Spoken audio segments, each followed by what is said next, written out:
Hi, I am Brandy Fowler, and welcome to the podcast of Changemakers. During the podcast, we will be spending time with people who are making bold moves, changemakers, willing to spark change for the sake of humanity. People whose titles don't make them who they are, but who understand that their purpose and their passion can help others be changemakers as well. Community activists, entrepreneurs, actors, artists, politicians, and many more.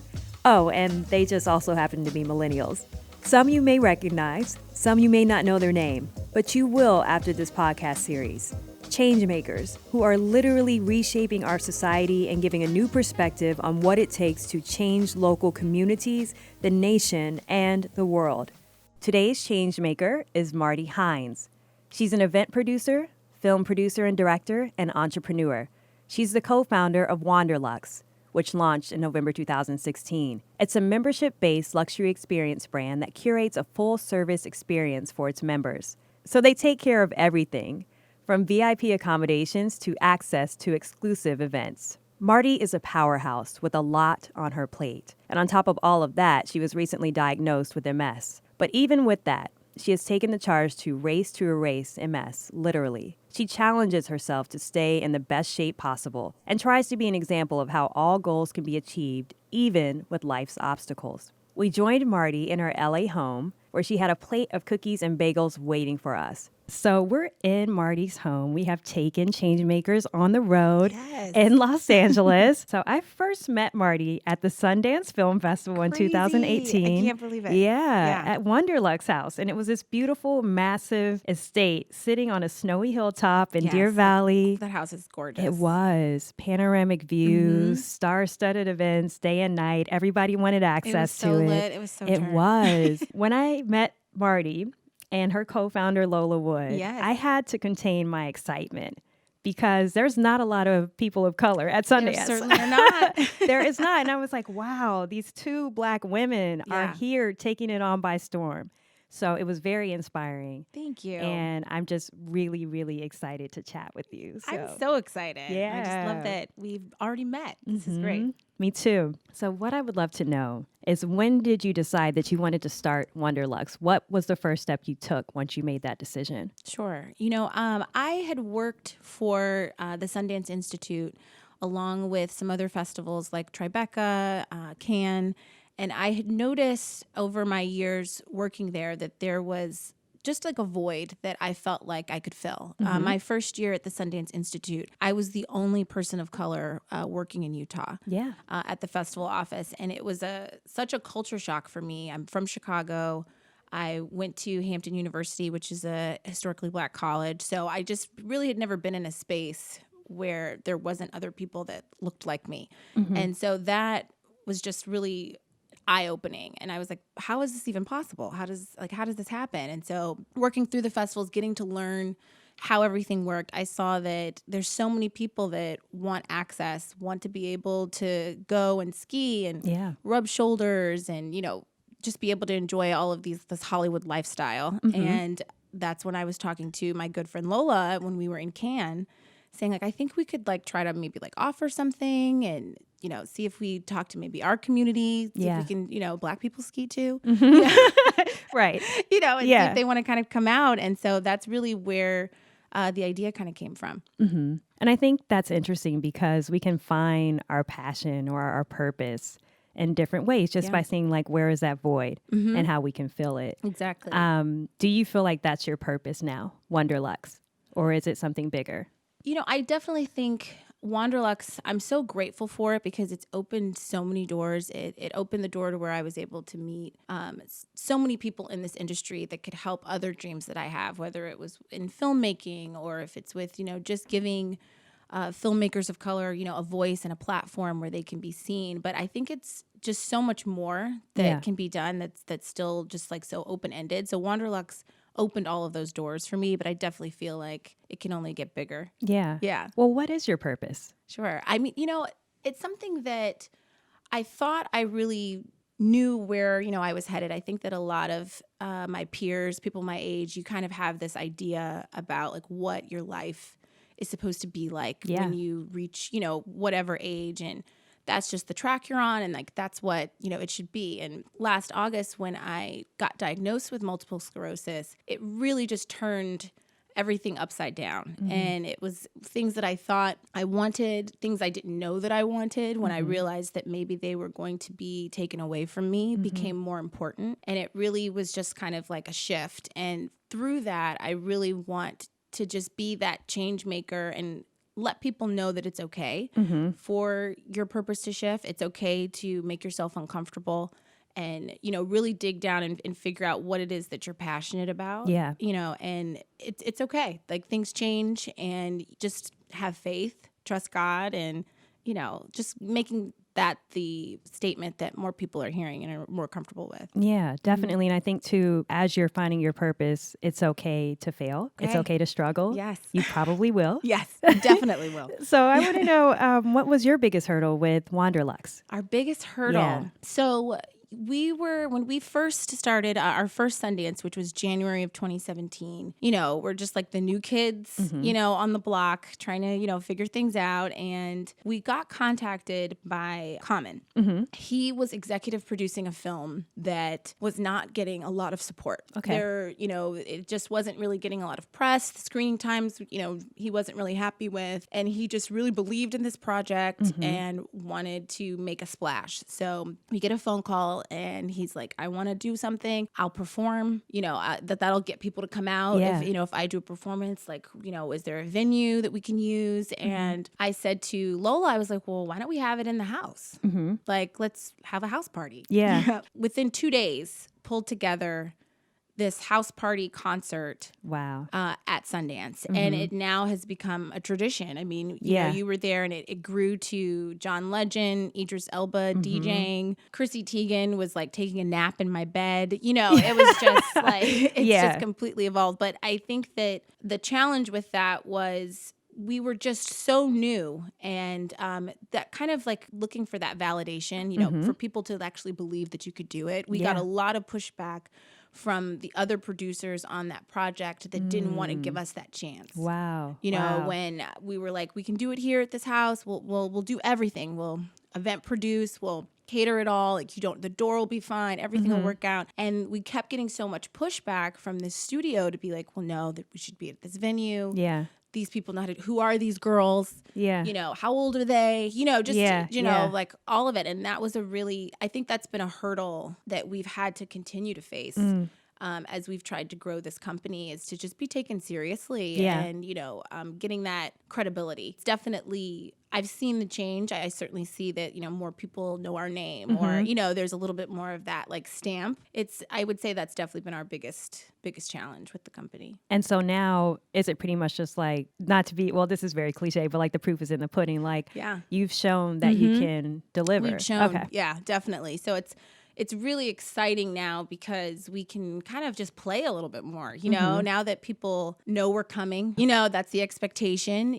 People are reaching out to us to see if we'll host or support their film. So it's amazing to like not have to like chase down and knock on all of those doors. But nothing is, nothing's an overnight success. It looks like it, but the no's and the rejections, the failures, it's all happened, before you could get to like this point, just casually having a conversation. For sure. With comment. Yeah, exactly. Or just having Chrissy Teigen casually in your bed. Exactly. Napping. Right. It's so important to push through those hurdles and to keep your eyes focused on your goal. Yeah.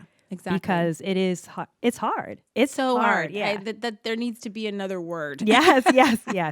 For how hard it is. Yeah. So I commend you for continuing to keep going. And especially with everything you have on your plate, to be dealt that blow of a diagnosis of MS. I cannot imagine that. It was just crazy. I really came out of nowhere. I felt fine. I didn't think that there was anything wrong, and just woke up. I was vacationing in Martha's Vineyard and woke up paralyzed on my left side. Wow. And it was terrifying. I had no idea what was happening. And then, it's not a disease that I knew much about. I had certainly heard of MS, but didn't know too much about it. And I think that's something that is even more, I guess, just destined that I was going to be diagnosed with this. I mean, I feel like it only comes to the strong ones. That's what I say. I just am so excited about bringing awareness, and showing people, this is an invisible disease, snowflake disease. Everyone's symptoms are different. You present like you're fine, but you could be in so much pain. And so just educating people, letting them,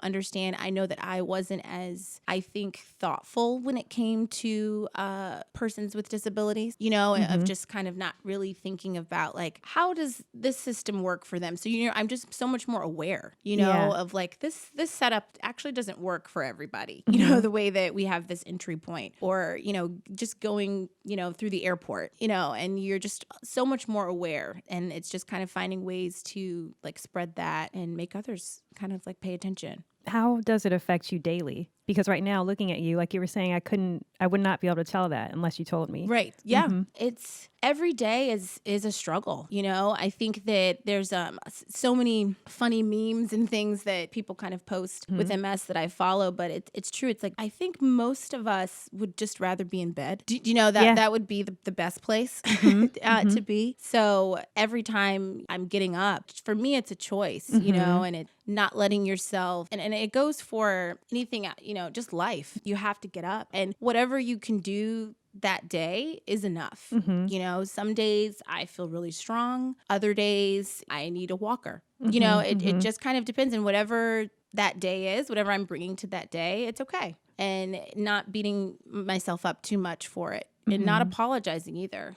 And just speaking up and saying, I need to rest. I need to take a break. So it's still very new for me. It's only been about a year and a half. So every day is a new new experience with this little sidekick got now. That's so interesting because the question I was going to ask you was, how do you get out of bed each morning when you're dealing with something like this? And what advice would you give to somebody else who was dealing with that or any type of illness? So it is important. You just have to get up. You just got to get up. Yeah. Even if you just get up and go to the couch. If that's all that you did that day, that's okay too. Yeah. I think, and for me, I'm a woman of faith. And so, if it wasn't for the Lord, I just don't even know how I would get through anything. So that's definitely something I lean on a great deal. I want to go back just a little bit. Okay. We were talking about Sundance and just the lack of people of color there. Yeah. There's also not that many people of color in the entertainment industry.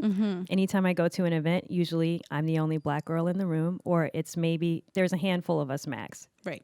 Almost every time. You can count on it. Yeah. So when you were going through your career in entertainment, it's not easy to be a woman of color in the entertainment industry. So what was your biggest challenge that you faced as a woman of color in the industry, and how did you overcome that? Sure. I think that, this is a very tight circle, this world of Hollywood. And so if you aren't in, you're just not in. And it's kind of trying to break down that door.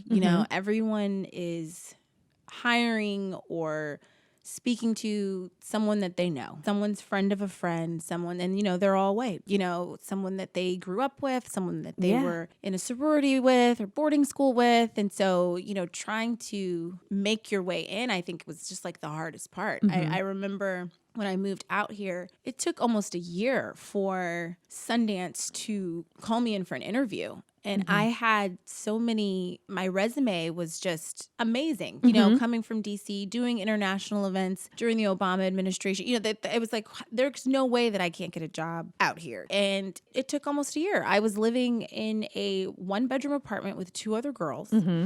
To be able to like make ends meet to get a job in something that I was like overqualified for. And so I think that for sure is the biggest challenge. It's just that no one even wants to take a meeting with you. That's so true. And there's so many people trying to get in the entertainment industry in LA that it's just that. If you don't know anybody, it's tough. It's just so hard. Yeah. So I think that's why I felt like Wanderlux was just so important, because we are here, we are there, and there's people that have kind of already made it in a sense, and forcing them to lean back and pull some more people with them. It's like, hey, you're doing great. That's great. But like, hey, there's still people over here that need your help. Yeah. So come to this event. You're going to talk to them. It's not just A-listers. It's for the public. You are an aspiring producer, manager, writer. You can come to a Wanderlux event. Which is awesome. You can too as well. And then you can just have a conversation with Lakeith Stanfield in the kitchen and pitch him your script. Yeah. I know that happened a couple Sundances ago, and he wound up executive producing it. Wow. So,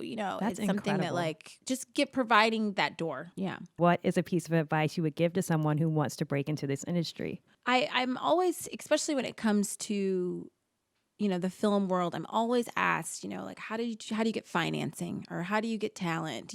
How do these things happen? And I always hated when I was asking, when people would just be like vague, and not give, a real answer. And I think that when I sit down and I'm thinking, like, how did I turn this into something, as I was just, usually your head's down, you're just grinding. You're like, I don't know what I did. I don't know how we got here, but I think it was really my network. And yes, there's the piece of going to networking things in LA and being with other entertainment people, but your actual network you have already, just kind of just reaching back and realizing that someone you maybe went to college with is cousins with a particular talent or, person that you want to, talk to, and having that be how you get to sit down just over coffee because it's a favor. I really started really looking at my friends and my family, and every time I would sit down, anytime I would go somewhere, I would just say what I needed. Just say it. If someone, oh, Marty, how are you doing? How's LA? I'm like, oh, it's great. I'm actually looking for $25,000. Do you know anyone? And then be like, oh, well, what for? Well, I have a movie and I need that to start development. And then someone would be like, well, let me think. Actually, yes, you can. Well, here's my friend over here. Like, you guys sit down. And that's how I got my first movie financed. I just started saying to my friends, I need this. Can you help me? I love that. So I think your network, you have more resources than I think you realize. Yeah. I got chills when you were saying that, because not a lot of people like, it. Yeah. But I think sometimes people are like, oh, well, it's too much to ask, right. or whatever. You have to tap into it. You got to tap into it. That's what we're here for. Yeah. That's what we're here for. If you could send a message to every little Black girl in this world, Gosh. and this is something you may have to think about for a second, what would that message be? What I would say, because it's something that I wish I had known, is that I always knew I could do or be anything. I had two amazing parents. I never felt that things weren't possible. So I was very fortunate with that. But what I didn't quite get was that I was going to have to work so much harder for it. It wasn't going to be fair. I was very just disappointed and just let down by like the course of how things were going, in my earlier part of my career. How is this, I'm working hard, putting in the work, and like I'm still getting passed over. I'm still not being seen, and I couldn't understand that. And it really slowed me down because it would just affect me, so much that I'd be almost like I want to give up. Or so I think that if I could go back, or if I could tell, another little girl, it's like, baby girl, you can have it all, but you have to work, and it's not going to be fair. Just, you have to know that it's just going to be really hard. I know that's not that nice of a thing to say, but no, it's needed. I just wish that I had just been a little bit more of a steel, spine with that, because I just was like, this isn't fair. Why isn't anyone paying attention or like recognizing everything that I'm doing? And it's like, they're not going to. I had to start my own company. I had to make an independent film. A studio wasn't going to give me a chance. Yeah. Once I got that, it was like, oh, okay, so I'll just do this myself. And Black women, we can do anything. Yeah, absolutely. So if I could have cut out that part, I could have been much faster. Yeah. And as an entrepreneur, what is the key thing that you learned after launching Wanderlux that you would pass along to somebody who wants to launch their first business? Sure. I think this kind of goes back to your network, but in a different way. It's making sure that you have people that are smarter than you, around. Like, our advisors just saved us from so many what could have been colossal, expensive, mistakes. And just like listening to them, just making sure you have some type of advisory board of, someone that has made it, they've done it, they're trying to maybe give back a little bit, and help you out. But having advisors, I think, is very important. And I've seen a lot of entrepreneurs not have that. And, just like with anything, you can get in your head. You're so attached to it that you're going to probably make some emotional decisions because, your business is your baby. Having someone that is just a couple steps away from it, they're going to give you, if you listen, they're going to really, I think, help you get even further along. I think having advisors is a big one. Definitely. To wrap things up, if you were a fly on the wall, anybody's wall, whose wall would it be and why? Oh my gosh. If I was a fly on the there's just so many. Whose wall I'd want to be on. I would love to have been in the room with Sojourner Truth. Wow. Actually. I was like maybe like 9 or something like that. And I wound up having to do a report on her. Probably just something you pulled like out of a hat. And just her whole story is so fascinating. And I just feel like in our Black history, she's kind of brushed over, it's not something that we dive that deep into. Yeah. And there's just so many layers to her. I would have loved to kind of just be just in that time period at all, just to really see what our ancestors, have gone through for us to be sitting here. Yeah. And just to really fully appreciate it is, I would love to just have like a window into that. I know it would be heartbreaking, but something I would really value and appreciate. I don't know your opinions on voting, but for me, like, I wish that more people would think about our ancestors when it comes to voting and how people fought for us to have the ability to do so. Right. I was just thinking about that because we have the presidential election coming up. That's all I'll be talking about. Oh my gosh. All I'll be talking about. I'm working with Color of Change with a U.S. Census kind of push. So just trying to get people to vote. Like we have to vote. Even if you don't think you like the candidate that much, or you just have to vote. You have to. For anybody who wants to learn more about Wanderlux and what you do, where should they go for that? So you can follow us on Instagram at Wanderlux Members. So it's WANDER